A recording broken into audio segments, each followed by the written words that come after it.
महाविकास आघाडीचे लोकसभेचे उमेदवार नागेश पाटील आष्टीकर यांनी आज सेनगाव येथे मुस्लिम समाजाला रमजान ईद निमित्त शुभेच्छा देण्यासाठी शेणगाव येथे आले असता सेनगाव तालुक्यातील मुस्लिम बांधवांच्या वतीने नागेश पाटील आष्टीकर यांचे स्वागत करण्यात आले। मुस्लिम समाजाला आवाहन करताना आष्टीकर म्हणाले, दुआ करताना आमच्या नामाचीही दुआ करा। यावेळी शिवसेनेचे नेते वसीमभाई देशमुख, जिल्हा प्रमुख संदेश देशमुख, शिवसेना नेते गणेश शिंदे, जिल्हा प्रमुख गोपू पाटील, रमेश शिंदे, मजीद भाई यांच्यासह मोठ्या संख्येने मुस्लिम बांधव उपस्थित होते। च्या माध्यमातून सर्व मुस्लिम बांधवांना ईदच्या खूप खूप शुभेच्छा देतो।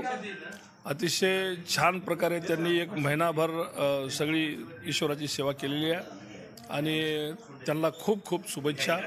आणि तुमच्याच माध्यमातून मी सर्व मुस्लिम बांधवांना विनंती करेल की त्यांच्या दुआमधून आमची आठवण ठेवावी, आमच्यासाठी त्यांच्या देवाला प्रार्थना करावी अशी मी त्यांना विनंती करतो। सर, आज महायुतीकडून सिनेस्टार गोविंदा यांची रॅली काढण्यात आली होती, त्यांना कितपत फायदा होईल याचा? काय आता त्याने गोविंदाची आणतील तर कोणती आणतील काय आहे, यांच्याकडे एवढा भरमसाठ पैसा झाला आहे, पाण्यासारखा पैसा वाहून काम करायलेत। पण मला काय म्हणायचं आहे, गोविंदा आल्यानं फरक पडणार नाही। आमच्या इथल्या शेतकरी गोविंदानं जोरात विचार करणार नाही, जोपर्यंत कष्टकरी गोविंदा विचार करणार नाही, बेरोजगार गोविंदा जोपर्यंत विचार करणार नाही तोपर्यंत काही फायदा होणार नाही असं माझं मत आहे।